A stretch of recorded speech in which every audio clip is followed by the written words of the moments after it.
Welcome friends, अभ्यास online class की इस नए वीडियो में मैं कृष्णा आप सभी का स्वागत करता हूं। दोस्तों, आज है 14 जुलाई 2020 और 14 जुलाई 2020 के करंट अफेयर की जितना भी क्वेश्चन बनेगा हम लोग इस वीडियो में देखने वाले हैं। तो दोस्तों, railway, SSC, PSC, NEET, state, TAT, banking, Vyapam और कोई भी अदर एग्जाम हो या सब इंस्पेक्टर, ये सब के लिए दोस्तों करंट अफेयर का क्वेश्चन आपको पूछा ही जाता है। तो उसका प्रिपरेशन के लिए लगातार मेरे चैनल के साथ जुड़े रहिए और डेली करंट अफेयर का वीडियो दोस्तों मॉर्निंग में 5 बजे पब्लिश हो जाता है। तो प्रतिदिन आप 5 बजे उठते ही मेरे इस वीडियो को देखा कीजिए करंट अफेयर का, ताकि आपका वीडियो के माध्यम से आपका प्रिपरेशन अच्छा से होता रहे। तो चैनल के साथ दोस्तों जरूर जुड़े रहिए और करंट अफेयर का वीडियो लगातार देखते रहिए। तो चलिए स्टार्ट करते हैं हमारा आज का ये करंट अफेयर का वीडियो। दोस्तों, जितने भी क्वेश्चन मैंने सेलेक्ट किए हैं सभी के सभी इंपॉर्टेंट है, कंपटीशन एग्जाम में पूछने लायक ही क्वेश्चन है। तो चलिए पहला प्रश्न देख लेते हैं। ली सिन लुंग किस देश के फिर से प्रधानमंत्री बने हैं? तो दोस्तों ऑप्शन बी सिंगापुर। ठीक है, तो ली सिन युंग जो है सिंगापुर के फिर से प्रधानमंत्री बन चुके हैं। तो दोस्तों इसमें आया है सिंगापुर। तो सिंगापुर के बारे में जानकारी एकत्रित कर लेते हैं। इंपॉर्टेंट पॉइंट, सिंगापुर एशिया महाद्वीप में स्थित है जिसकी राजधानी सिंगापुर सिटी है। सिंगापुर की जो करेंसी है सिंगापुर डॉलर है। यहाँ के राष्ट्रपति हलीमा याकूब हैं और प्रधानमंत्री सी लिन युंग जो अभी नए नियुक्त हुए हैं, बने हुए हैं। ठीक है, चलिए देख लेते हैं नेक्स्ट क्वेश्चन। किस राज्य में ई वीडियो कॉन्फ्रेंसिंग के जरिए ई लोक अदालत आयोजित की गई है? तो दोस्तों वो जो है राज्य छत्तीसगढ़ है, बी ऑप्शन सही है। तो छत्तीसगढ़ सरकार के द्वारा ई वीडियो कॉन्फ्रेंसिंग के जरिए ई लोक अदालत आयोजित की गई है। और दोस्तों ई लोक अदालत जो है वीडियो कॉन्फ्रेंसिंग के माध्यम से जाएगी, जिसमें पक्षकार और वकील को न्यायालय में जाने की ज़रूरत नहीं पड़ेगी। वह घर बैठे ही वीडियो कॉन्फ्रेंसिंग के जरिए अपने मामले निपटा सकेंगे। तो छत्तीसगढ़ के बिलासपुर जिले में ई लोक अदालत शुरू की गई है और इसका उद्घाटन छत्तीसगढ़ के हाई कोर्ट के मुख्य न्यायाधीश PR रामचंद्र मेमन जी ने किया है। अब दोस्तों इसमें आया छत्तीसगढ़। तो छत्तीसगढ़ के बारे में इंपॉर्टेंट पॉइंट जान लेते हैं। छत्तीसगढ़ की जो स्थापना हुई है 1 नवंबर सन 2000 को हुई है और यह जो राज्य बनने वाला 26वां नंबर का राज्य है। इसकी राजधानी है अटल नगर, जिसे नया रायपुर के नाम से भी जाना जाता है। मुख्यमंत्री है भूपेश बघेल जो कांग्रेस पार्टी से बिलोंग करते हैं। गवर्नर है अनसुईया उके और मुख्य न्यायाधीश है PR रामचंद्र मेमन। राजकीय पशु की बात करें तो जंगली भैंसा है और राजकीय पक्षी हिल मैना है। राजकीय वृक्ष साल है। और दोस्तों इसके 7 पड़ोसी राज्य हैं। कौन कौन से हैं? मध्य प्रदेश, उत्तर प्रदेश, झारखंड, उड़ीसा, महाराष्ट्र, तेलंगाना और आंध्र प्रदेश। वहीं दोस्तों यहाँ की लोकसभा सीट 11 है, राज्यसभा सीट 5 है और विधानसभा सीट 90 है। अचानकमार और इंद्रावती यह 2 मुख्य दोस्तों उड़ीसा के छत्तीसगढ़ के नेशनल पार्क हैं, जिसमें से अचानकमार जो है अभ्यारण्य है, इंद्रावती जो है दोस्तों राष्ट्रीय उद्यान है। ठीक है, अब दोस्तों कर्क रेखा जो है भारत के छत्तीसगढ़ राज्य से होकर भी गुजरती है। इसके अलावा जो है कर्क रेखा 8 राज्यों से होकर के गुजरती है। कौन कौन सा है दोस्तों? कर्क रेखा जो इंटर करता है वो है गुजरात से, फिर राजस्थान, मध्य प्रदेश, छत्तीसगढ़, झारखंड, पश्चिम बंगाल, त्रिपुरा और मिजोरम से होते हुए कर्क रेखा निकलता है। चलिए बात कर लेते हैं दोस्तों अगला प्रश्न। विश्व मलाला दिवस, वर्ल्ड मलाला डे कब मनाया गया? तो विश्व मलाला दिवस जो मनाया गया दोस्तों वो 12 जुलाई को मनाया गया है। अब दोस्तों इसमें जो है लड़कियों की शिक्षा के लिए आवाज़ उठाने के लिए जो है दोस्तों तालिबान में क्या हुआ था, गोलीबारी हुई थी, जिसमें क्या हुआ मलाला यूसुफजई का जन्म दोस्तों इसी के ही हिसाब से 12 जुलाई को पाकिस्तान और पूरी दुनिया में मलाला दिवस मनाया जाता है। क्योंकि दोस्तों तालिबान में जो हमला हुआ था, गोलीबारी हुई थी, जिसमें मलाला यूसुफ के सिर में क्या हुआ था, गोली लगी हुई थी, जिसकी वजह से, और वो कहाँ जा रही थी, पढ़ाई करने के लिए स्कूल जा रही थी, उसी समय क्या हुआ था, गोली इनको लगी हुई थी। उस समय जो है व्यवस्था कुछ ऐसा था कि वहाँ पर शिक्षा जो है लड़कियों के लिए पूरी तरीके से बैन था। हालांकि वहाँ पर शिक्षा पूरी तरीके से सभी के लिए बंद था। ठीक है, उसमें उसके बावजूद भी ये क्या हुई थी, पढ़ाई करने के लिए गई थी, जिसकी वजह से उसको फायरिंग में गोली लग गया था और लेकिन उसमें इलाज के बाद वो ठीक हो चुकी थी। और इसको दोस्तों नोबेल प्राइज़ भी मिला है शांति के लिए। तो 12 जुलाई को इनका जन्मदिन था, इस वजह से मलाला जो है दोस्तों दिवस के रूप में इसे मनाया जाता है। इस दिवस को मनाने की घोषणा संयुक्त राष्ट्र UN ने की थी।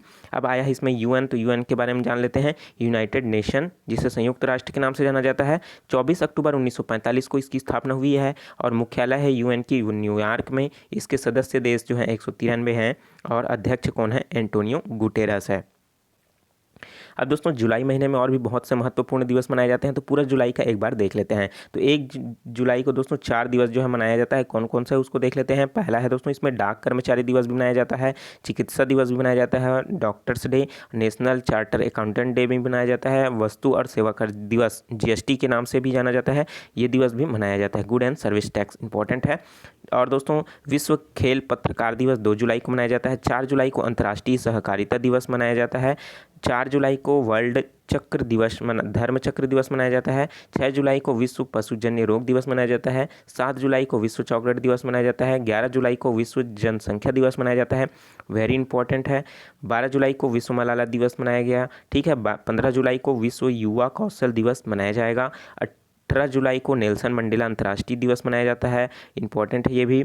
26 जुलाई को कारगिल दिवस मनाया जाता है। 28 जुलाई को विश्व हेपेटाइटिस दिवस मनाया जाता है, इंपॉर्टेंट डेज है ये याद रखिए आप।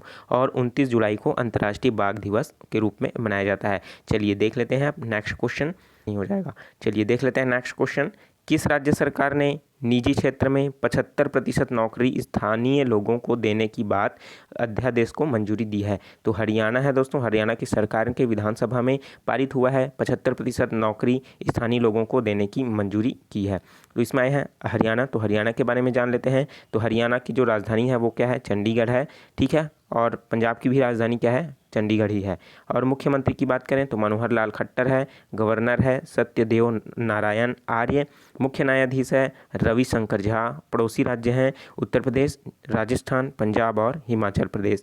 लोकसभा की दोस्तों 10 सीटें हैं, राज्यसभा की 5 सीटें हैं, विधानसभा की 90 सीटें हैं, ठीक है। और सेम दोस्तों यही जो है छत्तीसगढ़ की भी है, लेकिन क्या है, लोकसभा की 11 सीटें हैं, राज्यसभा की 5 सीटें हैं और विधानसभा की 90 सीटें हैं। तो ये जो है दोनों डेटा मिलती जुलती है, तो आप याद रख सकते हो। हरियाणा और छत्तीसगढ़ की लोकसभा सीटें 11 है और हरियाणा की 10 है, और बाकी राज्यसभा और विधानसभा क्या है, दोनों सेम है, ठीक है। चलिए बात कर लेते हैं छठवां प्रश्न। किस देश की शोध टीम ने विश्व बैंक को डेवलपमेंट कारपोल मार्केट प्लेस पुरस्कार 2020 जीता है? तो कंबोडिया जो देश है वो शोध विश्व टीम विश्व बैंक का डेवलपमेंट मार्केट प्लेस पुरस्कार 2020 जीता हुआ है। अब दोस्तों इसमें क्या है, कंबोडिया जो है वो इसको शोध team development market place innovation of address grand best व्यूलेंस पुरस्कार जीता है। अब इसमें आया है दोस्तों कंबोडिया, तो कंबोडिया के बारे में जान लेते हैं। कंबोडिया जो है एशिया महाद्वीप में स्थित है, राजधानी है प्नोम नाम पेन, करेंसी चलती है कंबोडियन रियान। चलिए अगला प्रश्न देख लेते हैं। प्रश्न नंबर है 7। किस राज्य ने ये प्योर फॉर श्योर अभियान को शुरू किया है? तो है राजस्थान सरकार। तो राजस्थान सरकार की ओर से प्योर फॉर श्योर जो अभियान है उसको शुरुआत किया गया है। अब इसका उद्देश्य क्या है दोस्तों कि राजस्थान राज्य में डेयरी उत्पादों की शुद्धता सुनिश्चित करने के लिए जो है प्योर फॉर श्योर की अभियान की शुरुआत की गई है। तो इसमें आया है राजस्थान, तो राजस्थान के बारे में जान लेते हैं। राजस्थान की राजधानी है जयपुर, मुख्यमंत्री है अशोक गहलोत, गवर्नर है कलराज मिश्रा, मुख्य न्यायाधीश हैं इंद्रजीत मोहंती। लोकसभा की 25 सीटें हैं, राज्यसभा की 10 सीटें हैं, विधानसभा की 200 सीटें हैं। और 5 पड़ोसी राज्य हैं मध्य प्रदेश, गुजरात, हरियाणा, आंध्र प्रदेश और पंजाब। दोस्तों भारत का सबसे बड़ा रेगिस्तान थार का रेगिस्तान है जो राजस्थान में स्थित है। ये दोस्तों यहाँ भी से भी कर्क रेखा गुजरता है और 8 राज्य कौन कौन से गुजरते हैं मैंने अभी ऊपर में बताया, आप उसको देख सकते हो। चलिए नेक्स्ट क्वेश्चन देख लेते हैं। प्रश्न है 8वां नंबर का। किस देश में 2018 में बाघों पर किए गए सर्वे गिनीज वर्ल्ड रिकॉर्ड में जो है दर्ज कराया है? तो है दोस्तों वो भारत है। तो भारत जो है the all India tiger estimation में 1,21,337 वर्ग किलोमीटर के सर्वे किया था। इस विश्व का सबसे बड़ा सर्वे साबित होने के कारण इसे वर्ल्ड गिनीज बुक में क्या किया है, दर्ज करा दिया गया है। अब बात कर लेते हैं प्रश्न नंबर 9 की। किस एरोस्पेस कंपनी ने भारतीय वायुसेना को 22 अपाचे और 15 चिनूक सैन्य हेलीकॉप्टर डिलीवर किया है? तो दोस्तों बोइंग है जिन्होंने भारतीय वायुसेना को 22 अपाचे 15 चिनूक सैन्य हेलीकॉप्टर डिलीवर किया है। तो दोस्तों इसमें आया है भारतीय वायुसेना की। तो भारतीय वायुसेना इंडियन एयरफोर्स जिसकी स्थापना 8 अक्टूबर 1932 को किया गया है। और इसी दिन दोस्तों भारतीय वायुसेना दिवस भी मनाया जाता है 8 अक्टूबर को। मुख्यालय है नई दिल्ली। वायुसेना दिवस कब मनाया जाता है? 8 अक्टूबर को। वायुसेना के अध्यक्ष हैं air chief marshal RKS Bhadauria. अब दोस्तों अब बात कर लेते हैं प्रमुख सैन्य प्रमुखों के बारे में। तो अलग अलग जो है दोस्तों अलग अलग सैन्य प्रमुख हैं उसको देख लेते हैं। थल सेना अध्यक्ष हैं जनरल मनोज मुकुंद नरवाणे। उप सेना प्रमुख हैं SK Saini. Chief of defence staff CDS के मुख्य हैं विपिन रावत। नौसेना के अध्यक्ष हैं एडमिरल करमवीर सिंह। भारतीय तटरक्षक बल के अध्यक्ष हैं कृष्ण स्वामी नटराजन। राष्ट्रीय सुरक्षा guard NSG national security guard जिसे ब्लैक कैट्स के नाम से भी जाना जाता है के अध्यक्ष हैं अनूप कुमार सिंह। भारतीय रेलवे सुरक्षा बल सेवा जिसे RPFS के नाम से जाना जाता है के निर्देशक हैं अरुण कुमार। केंद्रीय औद्योगिक सुरक्षा बल CISF के अध्यक्ष हैं राजेश रंजन। केंद्रीय रिजर्व पुलिस बल के अध्यक्ष हैं आनंद प्रकाश महेश्वरी। सशस्त्र सीमा बल SSB के महानिर्देशक हैं कुमार राजेश चंद्र।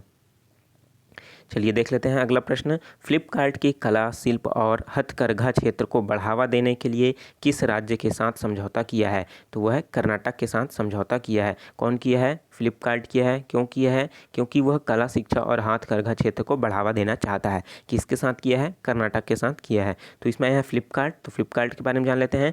फ्लिपकार्ट भारत की E-कॉमर्स कंपनी है, ठीक है ना दोस्तों। फ्लिपकार्ट कहाँ की कंपनी है? इंडिया की कंपनी है। जबकि अमेजोन जो है दोस्तों विदेश की कंपनी है। इसे पॉरेंट कंपनी वालमार्ट के नाम से भी जाना जाता था पहले, ठीक है, जिसकी स्थापना 2007 में हुई है। मुख्यालय है दोस्तों बेंगलुरु कर्नाटक और CEO है कल्याण कृष्ण मूर्ति। फ्लिपकार्ट के मालिक हैं सचिन बंसल और बिन्नी बंसल। अब दोस्तों इसमें आया है कर्नाटक राज्य। तो कर्नाटक के बारे में जान लेते हैं। कर्नाटक की राजधानी है बेंगलुरु। मुख्यमंत्री हैं BS येदियुरप्पा और गवर्नर है वजुभाई वाला। मुख्य न्यायाधीश जो है दोस्तों अभय श्रीनिवास ओका। और लोकसभा की 28 सीटें, 11 सभा की 12 सीटें, राज्यसभा की 12 सीटें, विधानसभा की 224 सीटें हैं। कर्नाटक के बेंगलुरु में इसरो अर्थात Indian Space Research Organisation Infosys Wipro हेल का मुख्यालय भी स्थित है, ठीक है। अब इसके 6 पड़ोसी जो राज्य हैं वो कौन कौन से हैं? महाराष्ट्र, गोवा, केरल, तमिलनाडु, आंध्र प्रदेश और तेलंगाना है, ठीक है। चलिए अब देख लेते हैं अगला प्रश्न। नई दिल्ली के मुख्य निर्वाचन अधिकारी कौन नियुक्त हुए हैं? तो दिल्ली के नए मुख्य निर्वाचन अधिकारी जो नियुक्त हुए हैं वो है नरेंद्र कुमार। तो कौन नियुक्त हुए हैं? नरेंद्र कुमार नियुक्त हुए हैं। क्या नियुक्त हुए हैं? मुख्य निर्वाचन अधिकारी नियुक्त हुए हैं। कहाँ नियुक्त हुए हैं? नई दिल्ली में, ठीक है। अब बात करते हैं इंपॉर्टेंट पॉइंट। नई दिल्ली के मुख्यमंत्री है अरविंद केजरीवाल जो आम आदमी पार्टी आप से बिलोंग करते हैं। और उपराज्यपाल हैं दोस्तों अनिल बैंजल। पहली महिला शासिका कौन है? ये प्रश्न बहुत बार पूछा जा चुका है। तो कौन है? रजिया सुल्तान है। और पड़ोसी राज्य कौन है? हरियाणा और उत्तर प्रदेश है। और लोकसभा की बात करें तो 7 सीटें हैं, राज्यसभा में 3 सीटें और विधानसभा में 70 सीटें हैं। चलिए अगला प्रश्न देख लेते हैं। दादा साहेब फाल्के पुरस्कार 2020 किसने जीता है? तो दादा साहब फाल्के अवार्ड जो जीता है KJ थोंगडोक ने क्या किया है? दादा साहब फाल्के पुरस्कार 2020 जीते हुए हैं। तो अब दोस्तों ये किसे मिला जाता है? जो दादा साहब फाल्के पुरस्कार भारत सरकार की ओर से दिए जाने वाला वार्षिक पुरस्कार है जो किसी व्यक्ति विशेष को भारतीय सिनेमा में उसके आजीवन योगदान के लिए दिया जाता है। तो दोस्तों जो है थोंगडोक एक स्वतंत्र फिल्म निर्माता हैं और उन्हें अपने वृत्तचित्र ची लूपो के लिए पुरस्कार मिला हुआ है, ठीक है। चलिए अगला प्रश्न देख लेते हैं और अंतिम क्वेश्चन। किस भारतीय क्रिकेटर के खिलाफ जो है कॉन्फ्लिक्ट ऑफ इंटरेस्ट की शिकायत दर्ज की गई है? तो है दोस्तों विराट कोहली। किसके ऊपर हुआ दोस्तों? विराट कोहली के ऊपर हुआ है। और ये कौन है? भारतीय क्रिकेटर हैं। और कौन सा खिलाफ हुआ है दोस्तों? कॉन्फ्लिक्ट ऑफ इंटरेस्ट की जो है शिकायत दर्ज हुई है। भारत की जो है दोस्तों विराट कोहली है जो भारत क्रिकेट टीम के कप्तान हैं। तो दोस्तों करंट अफेयर का ये वीडियो कैसा लगा कमेंट करके मुझे ज़रूर बताइए। और इसी तरीके का मॉर्निंग में करंट अफेयर का वीडियो पाने के लिए चैनल को अभी तक आपने सब्सक्राइब नहीं किया ज़रूर सब्सक्राइब करें। नोटिफिकेशन बेल आता है उसको भी ऑन कर लें ताकि मेरे द्वारा इसी तरीके का वीडियो लगातार आप वॉच करते रहोगे। वनडे कॉम्पिटिशन को क्रैक करने के लिए आपको वीडियो जो है मिलता रहेगा। तो वीडियो को पूरा देखिए इसलिए दोस्तों आपका बहुत बहुत धन्यवाद। और भी बहुत सारी वीडियो है और कौन सा बुक लिस्ट आपको मैथमेटिक्स के लिए बेस्ट रहेगा मैंने नीचे लिंक दे रखा है, वहाँ से ज़रूर चेकआउट कर लीजिए। मिलते हैं कल मॉर्निंग में दोस्तों इसी करंट अफेयर के वीडियो के साथ। तो मुझे दीजिए इजाज़त। Take care, all the best, जय हिंद।